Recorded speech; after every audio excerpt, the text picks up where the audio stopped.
विश्व के नंबर 1 बासमती चावल ब्रांड KRBL लिमिटेड के इंडिया गेट बासमती चावल ने भारतीय खाद्य सुरक्षा और मानक प्राधिकरण के तत्वाधान में ईट राइट इंडिया पहल के साथ मिलकर पटना में जनहितकारी शिक्षा एवं जागरूकता पहल बासमती चावल कोई समझौता नहीं। इस अवसर पर FSSAI के प्रतिनिधियों सहित सम्मानित अतिथियों ने इस पहल की सराहना की, जो मिलावट के खतरे को रोकने और किसानों को अधिक अवसर प्रदान करने की दिशा में एक कदम है।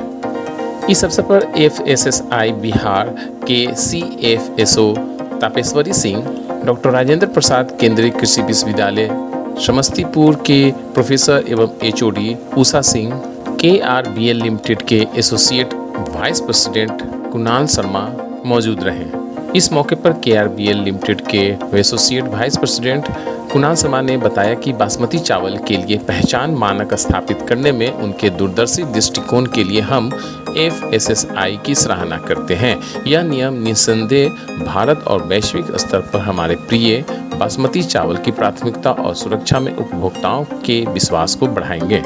कि ये जो कॉन्क्लेव हम लोगों ने FSSAI और KRBL मिलकर ये जो जागरूकता का इनिशिएटिव लिया है, इसका पर्पस ये है कि ये जो नए रेगुलेशंस FSSAI बासमती राइस के लिए लाया है, उसके बारे में जागरूकता करने के लिए हमने ये इनिशिएटिव लिया है। और ये सिर्फ कंज्यूमर्स के लिए ही नहीं, हमारे ट्रेड के भाई बंधु जो बासमती चावल बेचते हैं उनके लिए भी है। और इसका जो इम्प्लीकेशन है, इसके बारे में लोग जब जागरूक होंगे तो इसका इम्प्लीमेंटेशन अच्छे तरीके से हो पाएगा। और जैसे FSSAI के लोग यहाँ पे हैं, सब ने ये बात कही है, इसका इम्प्लीमेंटेशन भी एक चीज़ है जिस पे काफ़ी ध्यान रहेगा और फोकस रहेगा। एंड इससे बासमती राइस की जो ग्राहक को जो अश्योरेंस मिल रहा है एक अच्छे क्वालिटी का और प्योर बासमती राइस मिलेगा, ये एक बहुत अच्छी चीज़ हुई है इस रेगुलेशन के द्वारा। फेक भी बहुत ज़्यादा जो डुप्लीकेसी भी होता है जी, क्योंकि इसमें बहुत सारी ब्लेंडिंग और अडल्ट्रेशन तो नहीं बोलूँगा, लेकिन ब्लेंडिंग होती आई है। और अब जो ये कैप लगाया गया है कि इसमें नॉन बासमती 15% से ज़्यादा नहीं हो सकता, तो इसका जो एक बहुत बड़ा कॉन्फिडेंस भी कंज्यूमर का बढ़ेगा। और जैसे जैसे इम्प्लीमेंटेशन होगा तो जो अडल्ट्रेशन हो रही है वो मेरे को जो लगता है कि वो धीरे धीरे कम होने लगेगा इंडस्ट्री में। ठीक से। वहीं इस अवसर पर FSSAI बिहार के CFSO तापेश्वरी सिंह ने कहा, अभी इधर फिलहाल में बासमती चावल का भी एक स्टैंडर्ड बनाया गया है। और बासमती चावल का जो स्टैंडर्ड है, जिसका नॉन कुकिंग जब बना हुआ नहीं रहता है तो उसका 6.6 mm से अबव हो और बनने के बाद 12 mm से अबव होना चाहिए। ये इसका एक स्टैंडर्ड है। और भिन्न भिन्न उसमें फॉरेन मटेरियल कितना हो, ग्रेन्स टूटा हुआ कितना हो, ये सब उसका स्टैंडर्ड में आता है। तो हम लोग जो है बाज़ार से उसका सैंपल लेकर के लैब को देते हैं और लैब अपना स्टैंडर्ड के अनुसार वो जांचती है।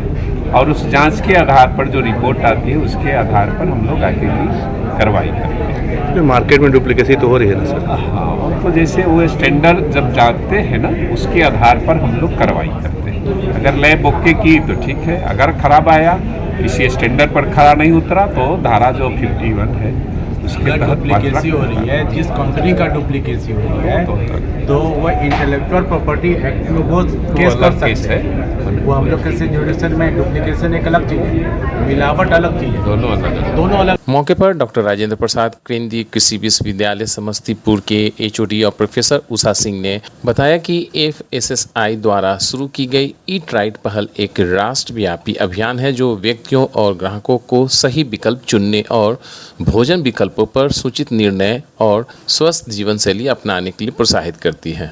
इसका अवेयरनेस प्रोग्राम है। कई बार होता है क्या, जो हम लोग खाते हैं तो पता नहीं चलता है कि रियल में क्या है और हम ले रहे हैं, सही चीज़ें ले रहे हैं या नहीं ले रहे हैं। तो जब हमें ये रेगुलेशंस आया और ये अवेयरनेस का, जागरूकता का बहुत ज़रूरी है कि कई बार ट्रेड्स में अच्छी चीज़ें भी रहती है तो हमें डाउट्स होते हैं कि नहीं ये गड़बड़ हो। उसके लिए भी हो गया कि जो ट्रेडिंग में है, मार्केटिंग में, उनके लिए भी ये रेगुलेशंस पास कर रहा है। और कंज्यूमर और ट्रेडर दोनों के लिए, कंज्यूमर को भी एक भरोसा होगा कि हम जो ले रहे हैं सही चीज़ ले रहे हैं या कहीं और, क्योंकि जो ये प्रोडक्ट बन गया, ग्रेन बन गया, अगर सही है तो ये समझ सकते हैं कि कितने बढ़िया से ये बन जा रहा है और